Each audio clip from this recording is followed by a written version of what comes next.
until October 2016. That's the purpose of the $34 million. Do you feel that this is revolving federal government money that's gone into Ford, that this is sort of an act of betrayal by Ford in terms of not continuing on production? What I feel today is I feel an incredible sense of disappointment for the working people who have had this news today. I've been to Ford in Geelong, I've been to Ford in Broadmeadows. My home in Melbourne is in Altona, so it's not that far away. I'm actually round the corner from where Toyota manufactures. So I've had the opportunity as Prime Minister and as a local member to meet a lot of people who work in the car industry. They're really proud of what they do. They're really at a very high skill level, always striving to improve. For many of them, it's been the job that they've had for decades and decades. So today, what I feel is a real sense of disappointment for the almost 1,200 people who have got this news. It's not disappointing Ford as well, Simon. So you don't give any indication at all when you committed that last amount of funding that this was anywhere on the short-term horizon? Well, the last round of funding was for the purpose that I've described, so it was about the manufacturing. That will happen up until October 2016. In terms of discussions with Ford, I should just explain Minister Combet is unwell today, and that's why Dr Emerson is here as Acting Minister for Innovation and Industry. Minister Combet was briefed by Ford on Sunday about this impending announcement. And we've been able to make preparations since for what we've announced today. I was in a position to speak to the Premier of Victoria yesterday, and I'm pleased that we are working together at what is a difficult time in Victoria for both Ford in Geelong and Ford in Broadmeadows, a difficult time for those working people and for those communities. I'm pleased that I am able to work with the Premier of Victoria to make the announcements about assistance and support today. Prime Minister, a month ago, you indicated to the Geelong advertiser that you believe the car industry in Geelong would not survive a coalition government under its power plan. The announcement today means simply Ford is not going to survive either party's plan for the car industry, but really ultimately the car industry and Ford is not going to survive in Geelong, no matter which party it is. Well, I'm not going to make any political comments today. The purpose of the assistance that we have provided to the car industry is because we do want to be a nation that has car manufacturing happening. That's important to us because it's jobs, but it's also important to us because it's skills and innovation. When you go to many places in Australia where people are manufacturing things, making a part of a plane, I've gone and visited that and seen what they're doing with the Dreamliner.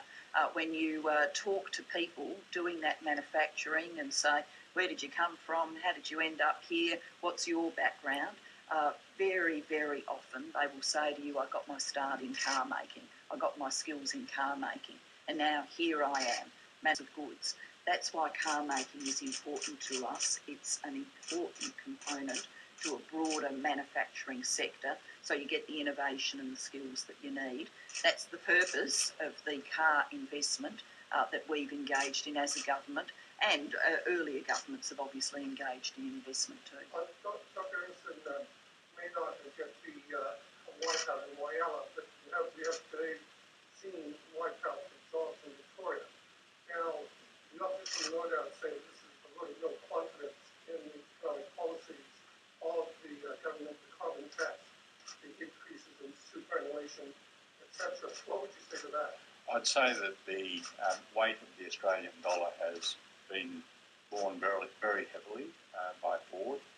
The Australian dollar ordinarily, as commodity prices come off, would have come off with it. That had not happened, although in the last little while the Australian dollar has fallen below parity.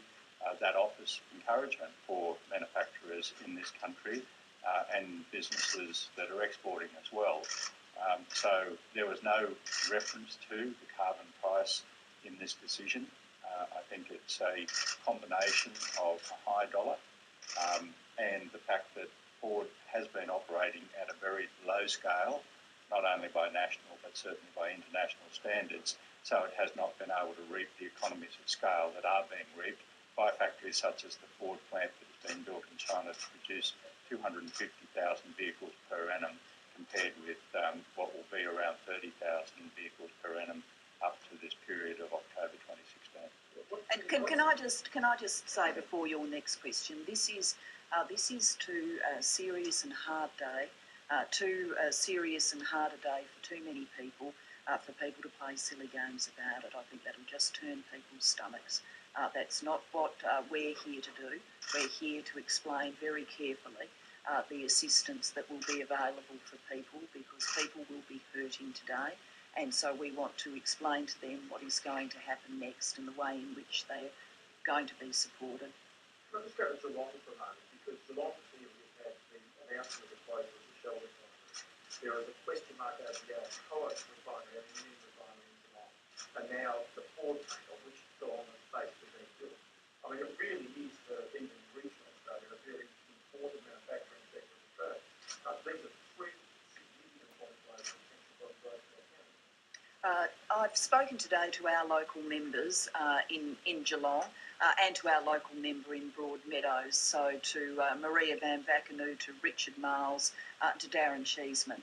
And in those conversations, one of them did remark to me that Geelong has had to absorb difficult news in the past, and it's the kind of place where people pull together and they think very deeply about their future and they create strategies for the future. There is a strong civic leadership there, strong representation, and Geelong will be working through this news today and will be working through with them in the same way that we will be working through with Broadmeadows, and I was able to have that conversation with Ms Van Vackenoo about Broadmeadows. The end of those significant contribution to the supply chain issue involved in all this $30 million, but some experts say that without Ford, one of the three key makers going, that the supply chain simply won't have the critical mass to be able to exist in this country, and will threaten the very existence of the other two. And some of those contracts include Jack NASA. What do you say to that? Are you worried about the survivability of the other two makers? You're right. We already have a $30 million program working with the supply chain, and what I've announced today is between us and the Victorian government, we will be adding an extra $12 million, 10 from the federal government, $2 million from the Victorian government. There are issues that we will need to work through on the supply chain, but we need to do that carefully and methodically. I am not a believer in snapshots. I remember when Mitsubishi in South Australia announced that it was going to close, people on that day said, well, if we move from 4 to 3, the supply chain won't be viable, only to see that supply chain move and adapt to manufacturing then. We want to see the supply chain move and adapt for what is the manufacturing landscape now. And through organisations such as Austrade, just as we were talking about ensuring that our auto manufacturers are locked into regional and global supply chains, that applies to the component manufacturers. An opportunity, if we get this right, to produce components on a world scale for a much larger number of vehicles, and Austrade will continue to facilitate that sort of work, identifying customers in our region, which, as you know, is rapidly expanding. So I think we should think beyond just producing for the domestic market and look for opportunities to produce for the global market, and particularly the rapidly expanded market of the Asian region. But Mr. Can you explain the mechanism by which the high dollar is hitting forward so much? Because as I understand it, it's mainly domestic manufacturers that we're talking about. And if anything, having overseas import could actually be cheaper. So why is the high Australian dollar affecting the domestic, not export? Well, you've answered your own question. It's because the dollar's high, imports are cheaper. And so when you take yourself out to buy a car and you look at all of the models that are available, and I think in explaining this today, the CEO of Ford said that there were around 360 different kinds of cars available in Australia. When you take yourself out to buy a new car, the high Australian dollar means that imported cars are comparatively cheaper than they used to be.